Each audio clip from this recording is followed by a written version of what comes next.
Hi, welcome. My name is Jennifer Butterfield. This is the Trial by Jennifer YouTube channel. And this series, I'm talking about developing an online brand. And I covered in the last episode identifying the niche of the brand as the first step in development. And today I'm going to be covering the target audience and how to get clear about who the message is going to and what the message is.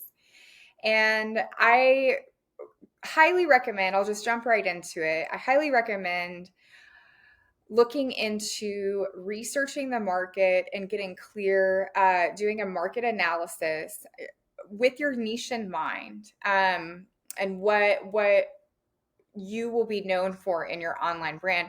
Identifying who are the main consumers and who are the main um, viewers in terms of that type of brand, that type of content.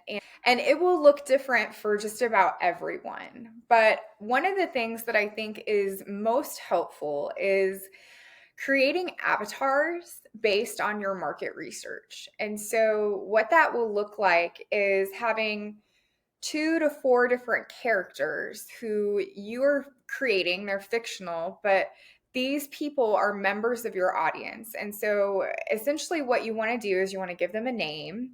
You want to get specific details about them. So their age, where they live, what they like to do, what their profession is. And then one of the most important parts is what are their biggest fears.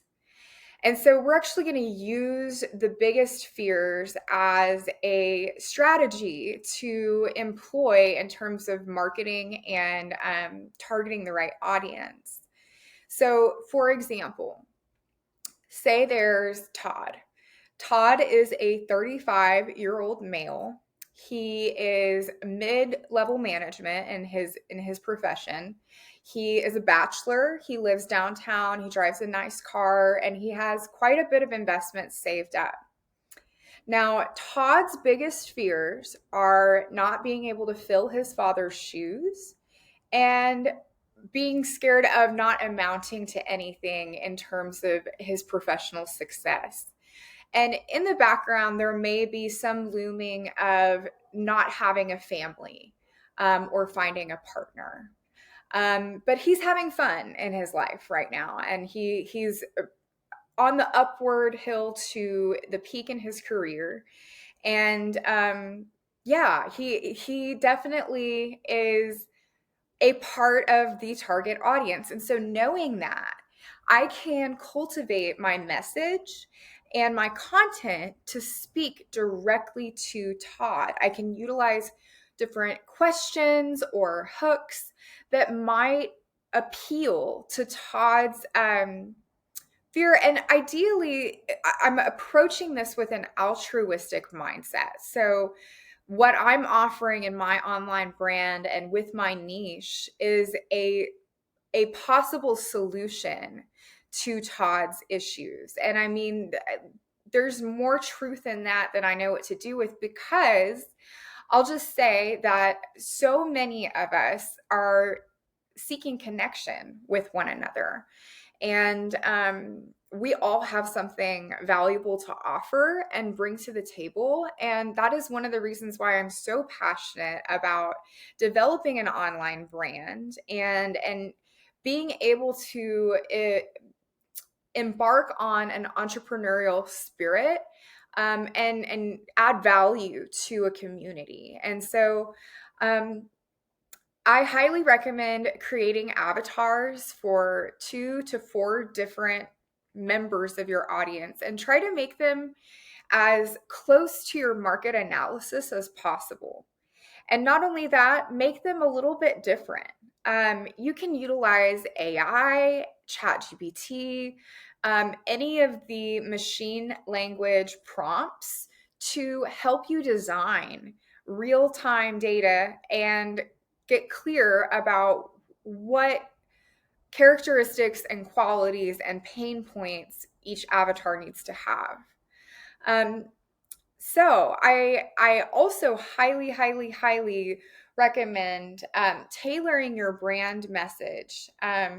One thing that is really important with a brand message is getting clear about the scope, getting clear about the schedule. Oftentimes, there are themes throughout content creation and different marketing strategies where I'm not dumping all this information at once. There are steps building up to a big premiere or a message that really drives sales as a way to offer this product as a solution or service as a solution to some of these insecurities, and hopefully help provide an added value to the lives of your audience and your consumer market.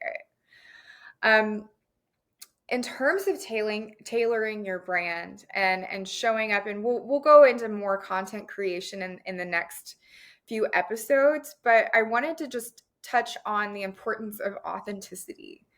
Um, it's really important to utilize an authentic voice and also stay consistent.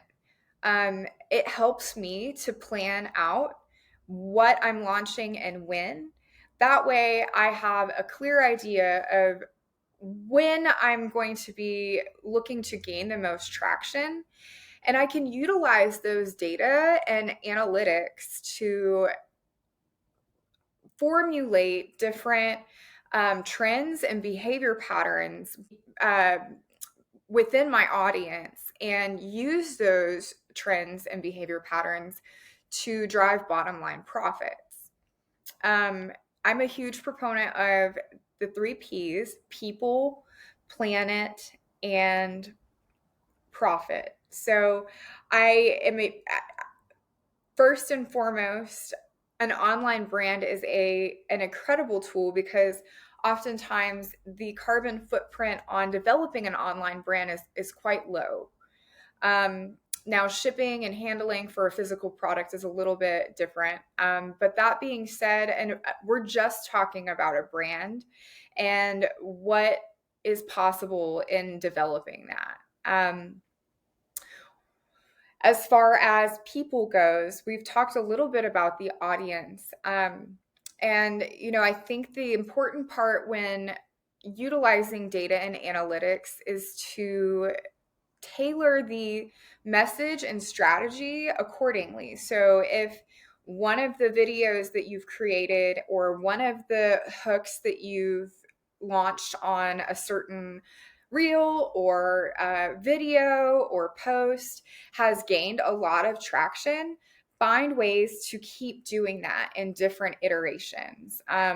This is really helpful advice that was given to me, and I have navigated my audience engagement through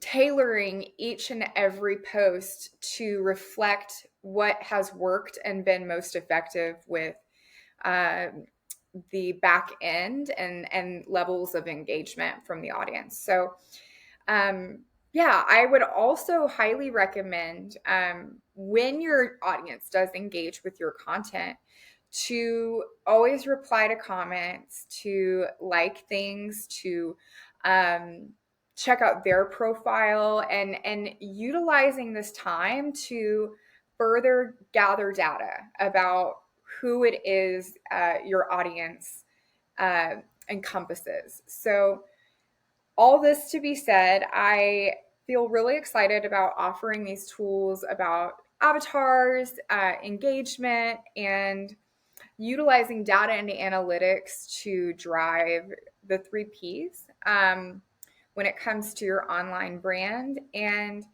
I look forward to seeing you in the next episode.